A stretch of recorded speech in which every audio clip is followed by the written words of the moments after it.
Gaza പിടിച്ചെടുക്കുമെന്ന പ്രഖ്യാപനത്തിൽ വലിയ വിമർശനങ്ങൾ ഉയർന്ന സാഹചര്യത്തിൽ നിലപാട് മയപ്പെടുത്തി ഇസ്രയേൽ. ഗാസ പിടിച്ചെടുക്കുന്നതല്ല, ഫലസ്തീൻ ജനതയെ ഭീകരവാദികളിൽ നിന്ന് മോചിപ്പിക്കാനാണ് ശ്രമമെന്നാണ് ബെഞ്ചമിൻ നെതന്യാഹുവിന്റെ പ്രതികരണം. വിഷയത്തിൽ രാജ്യത്തിനകത്തും പശ്ചിമേഷ്യയിലും വിവിധ ലോകരാജ്യങ്ങളും ഇസ്രയേലിനോട് പ്രതിഷേധം അറിയിച്ചിരുന്നു. ഇതേസമയം ഗാസ നഗരത്തിന്റെ അതിർത്തിയിൽ ഇസ്രയേൽ സേന തമ്പടിക്കുന്ന സാറ്റലൈറ്റ് ചിത്രങ്ങൾ പുറത്തുവരികയാണ്. വിവരങ്ങളുമായി അഭിലാഷ് രാധാകൃഷ്ണൻ ചേരുന്നു. അഭിലാഷ്, എന്തൊക്കെയാണ് കൂടുതലായി ലഭിക്കുന്ന വിവരങ്ങൾ? അനുശ്രീ, കഴിഞ്ഞ ദിവസമാണ് ഇസ്രായേൽ ഇതുപോലൊരു തീരുമാനമെടുക്കുന്നത്. അതായത് ഗാസ ഇസ്രായേൽ പിടിച്ചടക്കാനുള്ളൊരു നീക്കം അവർ നടത്തുന്നു. അവിടുത്തെ ഇസ്രായേലിൻ്റെ പ്രതിരോധ മന്ത്രാലയം അതിന് സൈന്യത്തിന് അനുമതി കൊടുക്കുന്നു. അതുപ്രകാരം ഇസ്രായേലിൻ്റെ സൈന്യം നഹാൽ ഓസ് എന്ന് പറയുന്ന ഒരു ക്രോസ് ഫെയർ ഉണ്ട് ഗാസ നഗരത്തിൻ്റെ 2 മൈൽ ഇപ്പുറത്ത്. അവിടെ നൂറുകണക്കിന് സൈനികരും നൂറുകണക്കിന് വാഹനങ്ങളുമായി ഇസ്രായേൽ സൈന്യം തമ്പടിച്ചിരിക്കുന്ന ഒരു കാഴ്ച സാറ്റലൈറ്റ് ഇമേജ് പുറത്തു വന്നിരുന്നു. അതിന് പിന്നാലെ തന്നെ ലോകരാജ്യങ്ങൾ വലിയ രീതിയിൽ ഇസ്രായേലിനെതിരെ രംഗത്തെത്തി. ഫ്രാൻസ്, അയർലൻഡ്, കാനഡ തുടങ്ങിയിട്ടുള്ള പ്രധാനപ്പെട്ട രാജ്യങ്ങൾ, അതുപോലെ പശ്ചിമേഷ്യൻ രാജ്യങ്ങളായ സൗദി അറേബ്യ, ഖത്തർ തുടങ്ങിയിട്ടുള്ള UAE തുടങ്ങിയിട്ടുള്ള പ്രധാനപ്പെട്ട ലോകരാജ്യങ്ങളെല്ലാം ഇസ്രായേലിനെതിരെ രംഗത്തൊന്നു. അവർ പറയുന്നത് ഇസ്രായേൽ ഗാസ പിടിച്ചെടുക്കുന്നത് ഒരു തരത്തിലും പശ്ചിമേഷ്യയിലോ അല്ലെങ്കിൽ ലോകരാജ്യങ്ങൾക്കിടയിലോ ഒരു സമാധാനം കൊണ്ടുവരില്ല. പകരം അവിടെ കൂടുതൽ കാര്യങ്ങൾ പ്രശ്നത്തിലേക്ക് കടക്കുകയുള്ളൂ. ഇപ്പോൾ തന്നെ ഗാസയിൽ വലിയ രീതിയിലുള്ള ഹ്യൂമാനിറ്റേറിയൻ ക്രൈസിസ് നടക്കുന്നുണ്ട്. അവിടെ ആൾക്കാരെ കൊല്ലുന്നുണ്ട്, വംശഹത്യയാണ് ഇസ്രായേൽ നടത്തുന്നത് തുടങ്ങിയിട്ടുള്ള വലിയ രീതിയിലുള്ള വിമർശനങ്ങൾ ലോകരാജ്യങ്ങൾ, സൗദി അറേബ്യ അടക്കമുള്ള ലോകരാജ്യങ്ങൾ ഇസ്രായേലിനെതിരെ കഴിഞ്ഞ ദിവസം ഉന്നയിച്ചിരുന്നു. അതുകൂടാതെ ഏറ്റവും കടുത്ത നടപടിയെടുത്തത് ജർമ്മനിയാണ്. ഇക്കാര്യത്തിൽ അമേരിക്ക കഴിഞ്ഞാൽ ഇസ്രായേലിന് ഏറ്റവും കൂടുതൽ ആയുധം നൽകുന്ന രാജ്യമാണ് ജർമ്മനി. ഇന്നലെ ഒരു പ്രധാനപ്പെട്ട ഒരു തീരുമാനമെടുത്തത് ഇസ്രായേലിന് ഇനി ആയുധങ്ങൾ നൽകുന്നില്ല എന്നുള്ളൊരു തീരുമാനത്തിലേക്ക് ജർമ്മനി ഒരു നിലപാടെടുത്തു. അതുപോലെ തന്നെ ഫ്രാൻസ്, അയർലൻഡ്, കാനഡ തുടങ്ങിയ രാജ്യങ്ങൾ ഇസ്രായേലിൻ്റെ ഈ നീക്കത്തിനെതിരെ അതിശക്തമായ രംഗത്തെത്തി. ഒരു തരത്തിലും ഇസ്രായേലിൻ്റെ ഈ നീക്കം ഇസ്രായേലിനോ ഗാസയ്ക്കോ മറ്റ് ലോകരാജ്യങ്ങൾക്കോ ഗുണകരമാവുന്നതല്ല. ഒരു തരത്തിലും ഈ ഒരു നീക്കത്തിൽ നിന്ന് ഇസ്രായേൽ പിന്തിരിയണം, അല്ലെങ്കിൽ കടുത്ത നിലപാടെടുക്കും എന്നുള്ളതാണ് ഈ ലോകരാജ്യങ്ങളെല്ലാം കഴിഞ്ഞ ദിവസം ഇസ്രായേലിനെ അറിയിച്ചത്. അതുപോലെ തന്നെ രാജ്യത്തിനകത്തു നിന്നും വലിയ രീതിയിലുള്ള പ്രതിഷേധമാണ് ബെഞ്ചമിൻ നെതന്യാഹുവിനും അതുപോലെ തന്നെ അദ്ദേഹത്തിൻ്റെ ഭരണകൂടത്തിനുമെതിരെ രാജ്യത്തിനകത്ത് നിന്നുണ്ടാവുന്നത്. പ്രത്യേകിച്ച് ഹമാസ് പിടിച്ചുകൊണ്ടുപോയ ഹോസ്റ്റേജസ്, ബന്ദികളാക്കപ്പെട്ട ആൾക്കാരുടെ ബന്ധുക്കൾ രാജ്യത്തിനകത്ത് കനത്ത പ്രതിഷേധമാണ് നടത്തുന്നത്. ഇന്നലെ പ്രതിരോധ മന്ത്രി ഇസ്രായേൽ കാറ്റ്സിൻ്റെ വീടിന് മുന്നിൽ വലിയ രീതിയിലുള്ള പ്രതിഷേധങ്ങളുണ്ടായി. അതുപോലെ തന്നെ മുൻ പ്രധാനമന്ത്രി എഹൂദ്, അദ്ദേഹവും വലിയ രീതിയിലുള്ള പ്രതിഷേധമാണ് സർക്കാരിനെതിരെ ഉന്നയിച്ചത്. ഇത് ഒരിക്കലും ഇസ്രായേലിന്റെ സുരക്ഷയ്ക്ക് വേണ്ടിയിട്ടുള്ള ഒരു നീക്കമല്ല പ്രധാനമന്ത്രിയും ഭരണകൂടവും നടത്തുന്നത്. പകരം ഇപ്പോൾ നിലവിൽ ബെന്യാമിൻ നെതന്യാഹുവിനെതിരെ ഉണ്ടായ കേസുകൾ കൂടുതൽ കോടതിയിലേക്ക് പോകാതിരിക്കാനും അതിൽ നിന്ന് രക്ഷപ്പെടാനും വേണ്ടിയിട്ടുള്ള ഒരു ശ്രമമാണ് നടത്തുന്നത് എന്നുള്ള ഇത് ഒരിക്കലും ഇപ്പോൾ ഇസ്രായേലിന്റെ നീക്കം ഒരു തരത്തിലും രാജ്യത്തിനോ രാജ്യത്തെ ജനങ്ങൾക്കോ ഗാസയ്ക്കോ പലസ്തീനോ ഒരു തരത്തിലുള്ള ഗുണവും ഉണ്ടാക്കുന്നില്ല എന്നുള്ള ഒരു കാര്യമാണ് യഹൂദ് ഇന്നലെ പറഞ്ഞത്.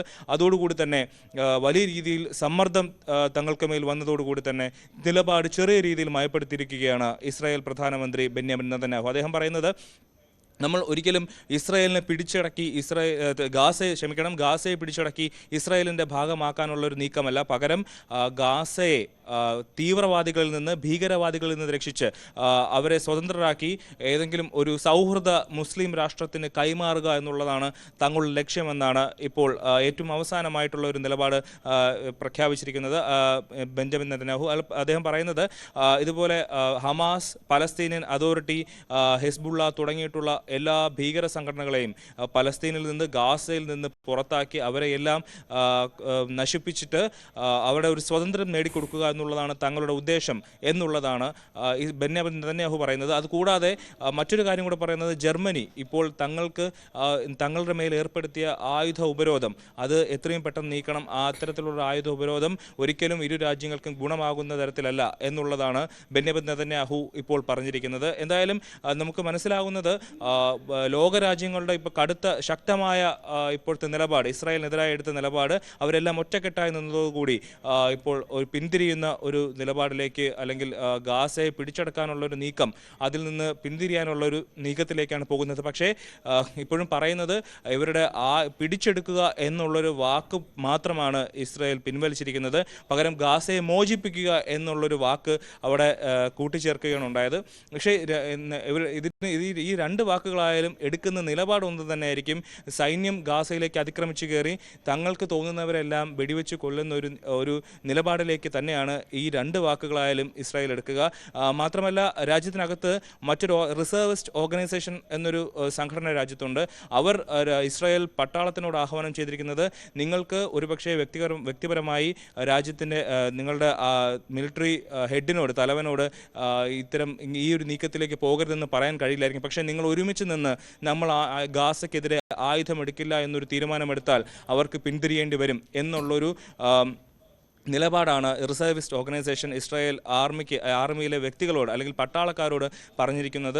അത്തരത്തിൽ പല സൈനികരും അല്ലെങ്കിൽ ഒരു വലിയ കൂട്ടം സൈനികർ ഇത്തരത്തിൽ തങ്ങൾക്ക് ആയുധമെടുക്കാൻ താല്പര്യമില്ല എന്നുള്ളൊരു നിലപാട് ആർമി നേതാക്കളോട് അറിയിച്ചു എന്നുള്ളതാണ് നമുക്ക് ലഭിക്കുന്ന വിവരം.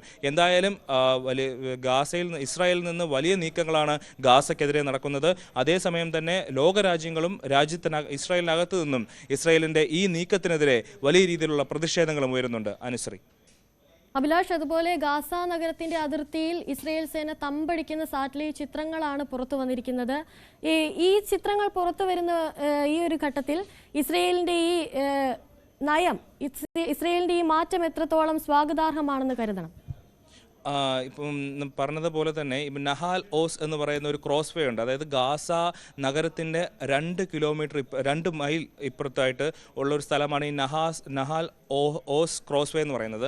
ഇവിടെ 100 കണക്കിന് സൈനികരും 100ഓളം മിലിറ്ററി വാഹനങ്ങളുമാണ് ഇവിടെ ഇവരിപ്പോൾ തമ്പടിച്ചിരിക്കുന്നത്. അടുത്ത 5 മാസത്തിനുള്ളിൽ ഗാസ നഗരത്തെ പിടിച്ചെടുക്കണമെന്നാണ് ഇന്നലെ, വെള്ളിയാഴ്ച ഇസ്രായേൽ പ്രതിരോധ മന്ത്രാലയത്തിൻ്റെ ഉത്തരവ് വന്നിരിക്കുന്നത്. അതിന് ആ നീക്കത്തിൽ ബെന്യാമിൻ നെതന്യാഹു ഒപ്പിടുകയും ചെയ്തു. അതോടെ അങ്ങനെയാണ് ഈ പ്രദേശത്തേക്ക് ഇസ്രായേൽ സൈന്യം തമ്പടിക്കാൻ തുടങ്ങിയത്. അപ്പോൾ എന്നാൽ ലോകരാജ്യങ്ങളുടെ പ്രതിഷേധം വന്നതോടുകൂടി പിടിച്ചെടുക്കാനല്ല, നമ്മൾ ഗാസയ്ക്ക് ഒരു മോചനം നൽകാനാണ് ശ്രമം എന്നുള്ള രീതിയിലേക്ക് വാക്കുമാറ്റിയെങ്കിലും ഇവർ സൈനിക നടപടിയുമായി മുന്നോട്ട് പോകും എന്ന് തന്നെയാണ് മനസ്സിലാക്കേണ്ടത്. ഒരു തരത്തിലും ഒരു ആശ്വാസം ഉണ്ടാകുന്ന ഒരു വാക്കല്ല നെതന്യാഹുവിൻ്റെ ഭാഗത്തു നിന്നുണ്ടായത്. ഗാസയെ മോചിപ്പിക്കുക എന്ന് പറഞ്ഞാൽ അതായത് ഹമാസിൽ നിന്ന് ഗാസയെ മോചിപ്പിക്കുക എന്നുള്ളതാണ് ഇപ്പോൾ നെതന്യാഹു പറഞ്ഞിരിക്കുന്ന നിലപാട്. ഇതേ നിലപാട് തന്നെയാണ് കഴിഞ്ഞ 2 വർഷമായി ഇസ്രായേൽ മുന്നോട്ട് കൊണ്ടുപോകുന്നത് എന്നുള്ളതാണ്. അതായത് ഹമാസിനെ നശിപ്പിക്കുക എന്നുള്ളതാണ് തങ്ങളുടെ ഏറ്റവും വലിയ ലക്ഷ്യമെന്ന് പറഞ്ഞിട്ട് കഴിഞ്ഞ 2 വർഷമായി ഇസ്രായേൽ ഗാസയിലേക്ക് നടത്തുന്ന നരഹത്യ, ഏതാണ്ട് ഒരു 60,000-70,000 ആളുകൾ നിലവിൽ കൊല്ലപ്പെട്ട് കഴിഞ്ഞു. ഭക്ഷണത്തിന് വേണ്ടി ക്യൂ നിൽക്കുന്ന ആൾക്കാരാണ് ഇപ്പോൾ ബോംബിങ്ങിലൂടെ കൊല്ലപ്പെടുന്നത്. ദിനേന ഇന്നലെയും മെനഞ്ഞാന്നുമായിട്ട് 200-300 ആൾക്കാരാണ് ഇസ്രായേലിൻ്റെ ആക്രമണത്തിൽ കൊല്ലപ്പെട്ടു വരുന്നത്. ഇവരാരും ഹമാസ് അല്ല, ഇവരെല്ലാം ഗാസയിലെ സാധാരണ ജനങ്ങളാണ്. ഇവർ ഒരു നേരത്തെ ഭക്ഷണത്തിന് വേണ്ടിയിട്ട് യുഎനും മറ്റ് രാജ്യങ്ങളും നൽകുന്ന ഭക്ഷണത്തിന് വേണ്ടിയിട്ട് ആകാശത്തേക്ക് നോക്കി നിൽക്കുന്ന ആൾക്കാരുടെ ദേഹത്തേക്ക് മിസൈൽ അയക്കുന്ന ഒരു നീക്കമാണ് ഇസ്രായേലിൻ്റെ ഭാഗത്ത് നിന്ന് ഇതുവരെ ഉണ്ടായിട്ടുള്ളത്. ആ നീക്കം തന്നെയാണ് ഇവർ തുടർന്നു പോകുന്നത്. അതുകൊണ്ട് തന്നെ ഇപ്പോൾ അവരെ ഗാസയെ മോചിപ്പിക്കാൻ, ഭീകരവാദികളിൽ നിന്ന് മോചിപ്പിക്കാൻ എന്നുള്ളൊരു നിലപാട് ഒരിക്കലും ഒരു സ്വാഗതാർഹമായ നിലപാടല്ല.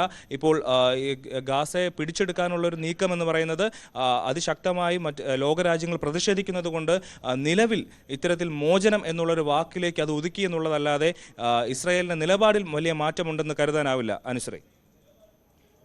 ശരി.